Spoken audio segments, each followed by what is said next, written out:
modern, diverse, beautiful. This was my vision for Africa while setting up Pitchstock, the visual asset company I founded a few years ago. Hello everyone, I'm Josiane Faubert. I was born in this beautiful country on the Atlantic coast called Gabon. Then I moved to France with my family as a teenager and then to the United States as a young adult. I have lived in 7 cities, and one key element of my life has been movement. Movement is unstable, unpredictable, and stressful, but I was able to find stability in the mission I had set for Pisha, making young creatives like you engage in the digital economy while positively impacting on the perceptions people may have about Africa. You see, I'm the product of so many biases. For example, I could have never envisioned going to art school. It was just not something I would allow myself to dream about. If you had a chance to study, it couldn't be about art. And I know some of you can relate, right?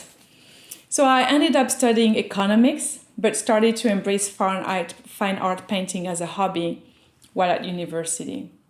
I loved painting, but in my mind, it was not a field I could allow myself to be in, so I kept it as a hobby. After university, I studied a career in international development in the very quantitative department that is monitoring and evaluation. I even started to pursue a master's in statistics. Care what's wrong with me, I swear there's something wrong. But I wanted to prove myself one more time that I was capable, and that was the path to build a career. But I realized soon enough that I was trying to get yet another degree for the wrong reasons. So a bit of introspection, family dynamic change, and I was now a freelance photographer, and soon enough, the mastermind behind Pitchstock. Pisha was the perfect venture for me. With the ease of technology access, the rise of social media, I could work from anywhere in the world. And I had access to creatives from all over the continent. So I initially thought contributors acquisition will happen instantly. I had overlooked the weight of biases we all have. So while I was deconstructing my own, I was now faced with the ones of so many not trusting one another. Contributors were not rushing to the platform to upload their images. They were questioning everything. I wish I had seen that attitude when we consume other international brands.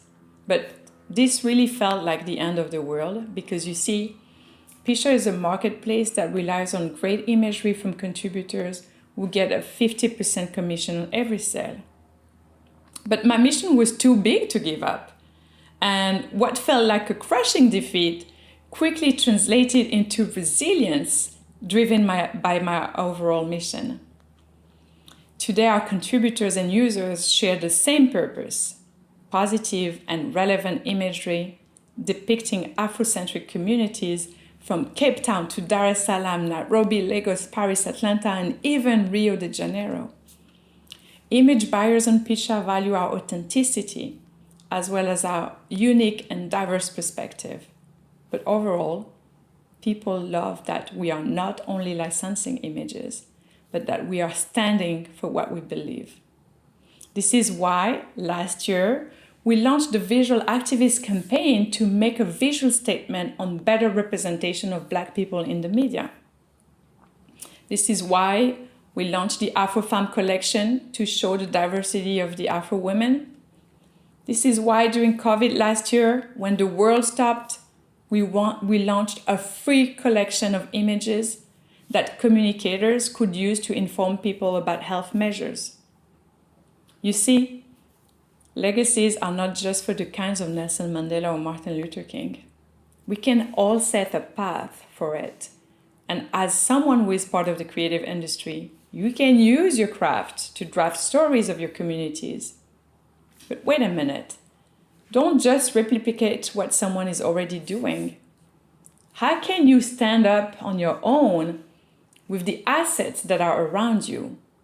If you can't stand on your own, how can you partner with someone else to create a joint legacy? Let me share with you the burger and fries story. So a couple of months ago, we launched a photo challenge on African breakfast. The goal was to highlight different ways people are having their first meal of the day in Africa and in the diaspora. We received many beautiful stories, but we also received too many images of burgers and fries. My point is, we cannot build a legacy based on something that is not ours. You see, I started Pisha out of frustration. The leading stock photography platforms did not have the African representation I wanted to see. Too many safari images, too many poor-looking images. So I was frustrated because of the lack of representation.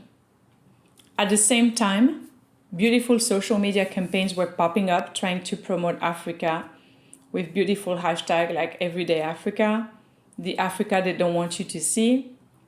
But there was no way to properly license images. So I was really determined to change perceptions through curated images to compete with bigger platforms. The truth is, the stock photo market is a multi-million-dollar industry, with the biggest buyers being in America and Europe. This became the perfect opportunity to bring our talents in front of international buyers.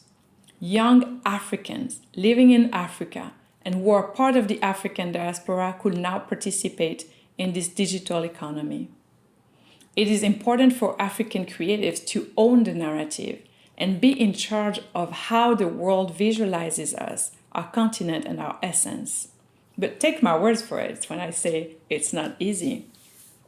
In the face of adversity, my strength comes from understanding that every day I'm just adding a brick to the house I want to build. Learning is a big part of the journey. The creative industry also evolves with the tech industry, and digital platforms have allowed a worldwide marketplace to thrive. So different sets of problems have created different opportunities. The creative industry is a tough one to be, especially in Africa. However, access to the world is becoming very easy. So ask yourself, what is your North Star? What do you have to do to reach your North Star? Believe me, endurance will be required to get there. You will want to give up so many times. Only your vision will bring you back to your path. There are many resources out there, often free of charge. So be intentional about the noise that takes place in your life. Do you want to contribute to the lifestyle of a YouTuber whose channel is just to speak about people's life? Or should I listen to a podcast that will ignite my determination and sense of purpose? So be intentional and use your talent and influence to create your legacy. Andrew van der Bilge once said, "If your vision doesn't scare you, then it's not big enough." Legacy is built on vision, hard work, and the fulfillment of your vision one step at a time over many years, making up your story that benefits people around you. You see, your story is your legacy. What kind of story would you like to tell? Thank you.